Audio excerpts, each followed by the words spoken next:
Poesía en movimiento, diálogo, autores y lecturas.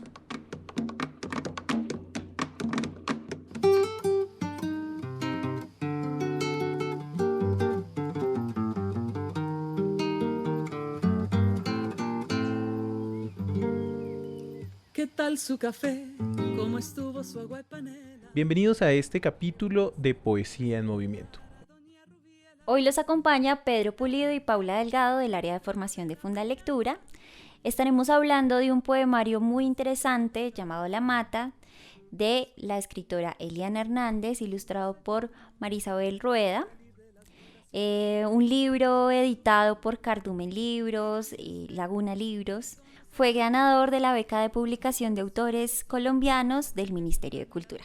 Y para eso tenemos un invitado muy especial. Él es Sebastián Ríos del Instituto Caricuervo, es investigador y hace parte del proyecto Poesía en Movimiento. Bienvenido, Sebastián. Muchas gracias, Paula, muchas gracias, Pedro. Estoy muy contento de estar acá de nuevo. Vamos a intentar compartirles este poemario, empezando porque Eliana empieza a narrar la historia de dos personajes, Pablo y Esther, contándonos cómo es su cotidianidad y cómo empieza a aparecer un presagio. Entonces, para introducir esta conversación, pues queremos leerles uno de los poemas, que además es muy interesante. Se van a dar cuenta ustedes, escucha si se acercan al libro, que es un poemario, pero además es una narración que se va hilando y nos va llevando a un lugar bien interesante. Pablo y Esther viven en los montes, no tan lejos del mar. Sus hijos se fueron a la ciudad, no saben cuidar animales. Pablo trabaja miércoles y viernes pelando hojas de tabaco. De regreso pasa por un bosque de guayacanes. A veces recoge piedras con formas raras que guarda en el bolsillo, flores de manzanilla que le gustan a Esther. Cuando llega las pone en una botella de cerveza. Los acompaña un rottweiler, un gato que maulla frente a la puerta. Al gato, no a él, dice Pablo, le hacen falta los hijos. Esther madruga para hacer el café, lo cuela en una media negra, todavía el sol no ha salido. En la mañana Pablo descubre bichos muertos frente a la puerta. El primer día un colibrí pesado como una naranja en la mano, luego una serpiente, un ratón. Esther le ve las líneas en medio de la frente. Dice: los trajo el gato de regalo, lo está invitando a cazar. Él es un cazador. Entonces, pues nada, quisiera empezar, invitarlos a iniciar esta conversación sobre pues esta presentación que hace Eliana de estos personajes en su cotidianidad, pero además un presagio que empieza a aparecer con algunos signos y que, digamos, hace parte de nuestras creencias populares, ¿no? Como esos presagios que nosotros sentimos como un augurio, a veces de cosas buenas, a veces de cosas malas, pero que además hace parte de toda nuestra cotidianidad, ¿no? Y a veces pensamos en la luna y que Mercurio retrógrado, pero para Pablo y para Esther, en su vida, empiezan a suceder aparecen estos animales muertos y Pablo presiente que es un presagio. ¿Ustedes cómo leen eso? Bueno, hay algo que es importante que todos los escuchas, y es: yo sí creo que algo terrible va a pasar, ¿no? Porque es un presagio con la muerte, ¿no? Son animales muertos los que van apareciendo allí. Y es una cosa que yo creo que es muy, muy común de todos nosotros, tratar de encontrar esas explicaciones. Pero hay una cosa que también pasa con Esther, y que lo dice un poquito antes, y es que Esther tiene como un sexto sentido, ¿no? A ella todo el mundo le cuenta todo. Ella está pendiente de la estrella, del niño. Ella sabe unas cosas que los demás no saben. Y ella es la que trata incluso de dar una explicación a la aparición de los animales muertos, ¿no? Que le dice: es que el gato es un cazador y te está invitando a cazar.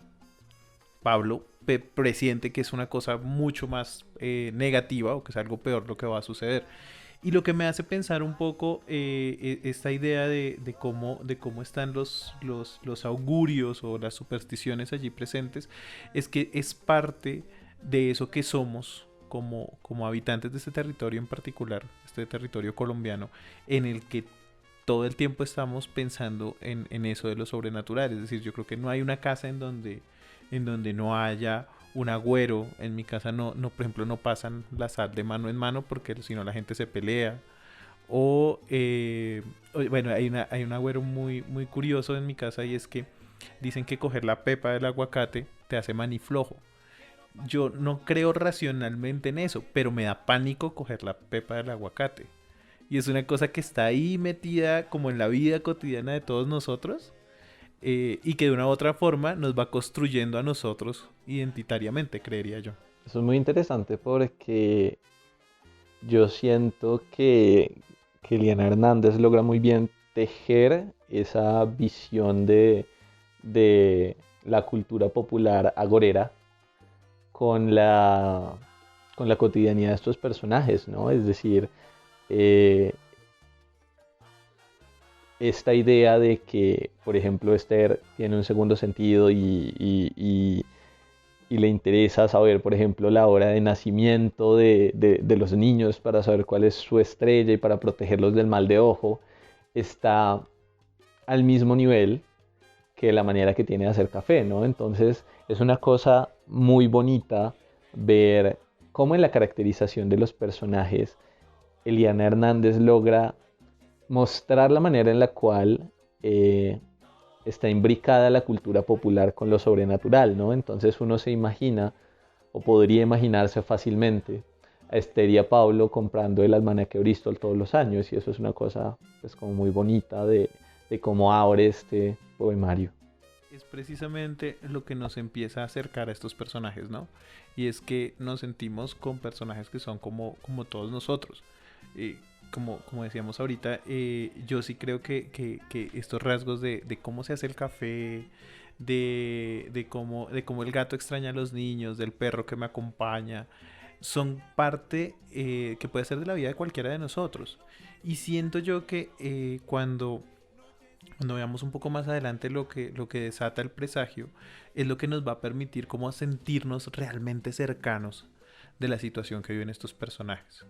Creo que en ese sentido es chévere pensarse, y no sé, Sebastián, frente a eso, ¿no? Pensarse, porque leer, digamos que hay una cosa con este poemario, y es que este poemario se presenta como contándome una historia, ¿no? Y es una cosa que uno normalmente no espera de un poemario. Hay unos personajes que están allí jugando, y uno está acostumbrado como a esa idea de la poesía que me habla como de ideas, como de abstractos, pero esta poesía nos aterriza en una situación real y en una historia que nos está contando. No sé si Sebastián nos cuenta un poquito qué es lo que hace especial este tipo de historias, o este tipo de formas de abordar la poesía, que es una de las razones por las que hoy hablamos de este poemario en particular. Bueno, este poemario, o este libro más bien, porque no es tanto un poemario como un libro, es interesante porque yo siento que rompe con la idea que uno tiene de poema, ¿no? Es decir, esta idea de que un poema es una capsulita que, acompañada de otras capsulitas en un tarro, forman un poemario, ¿no? Este es un libro que incluso, como que yo siento que para tener la idea completa de cómo es, como para captar la propuesta, y pues eso en el mismo poema tiene sus implicaciones. Uno podría decir que es un poema largo, más que decir que es un poemario en ese sentido, ¿no?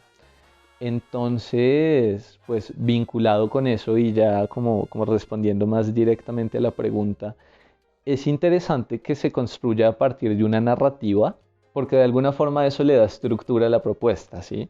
Es decir, tenemos dos personajes que tienen una historia, que tienen una forma de vivir, y digamos que esos primeros fragmentos de este libro nos permiten presagiar nosotros también lo que va a venir después, ¿no? Es decir, en ese sentido, siento que es una narrativa un poco arquetípica, ¿sí? Es decir, en la cual en los primeros párrafos, aunque acá no son párrafos, son versos, te cuentan a ti cuáles son los personajes, y más o menos te insinúan cuáles van a ser los conflictos a los cuales esos personajes se van a enfrentar, ¿sí? Entonces, en estos primeros fragmentos tenemos como una ventana al carácter de estos personajes, tenemos incluso una caracterización física que nos dice que son campesinos y tenemos también como una idea más o menos concreta, apoyada en imágenes muy vívidas de dónde viven, de cuál es la vida que llevan y de en qué creen, ¿no? Entonces, pues eso es muy novedoso o digamos que es distinto a la idea que nosotros tenemos de poesía en el sentido de que obedecen a una propuesta más total, ¿sí? Es decir, como que ya la idea de construir un poemario alrededor de una narrativa nos dice que este es un proyecto mucho más ambicioso que cualquier colección de poemas, por así decirlo. Pues frente a lo que dice Sebastián, los invitamos a ustedes, escuchas, a que se acerquen al libro, que puedan ir a sus librerías más cercanas, a su librería favorita o a la biblioteca más cercana, lo puedan buscar, encontrar y disfrutar este libro que verdaderamente es una experiencia, como lo decía Sebastián, de una mata que va creciendo y pues invitarlos a esta segunda parte. Que tal vez nos resuelva ese augurio que empieza a aparecer. Y para cerrar esta parte, invitarlos a la segunda parte de este podcast. Vamos a leer un fragmento. Desde hace un tiempo siente un cambio pesado en el aire, que no sabe cómo explicar. Por ejemplo, cuando pasa por el pueblo en la noche, cuando oye que las bestias no logran descansar. Hasta aquí la primera parte de este podcast. Nos escuchamos en la segunda parte. Hay nochecita, dime tú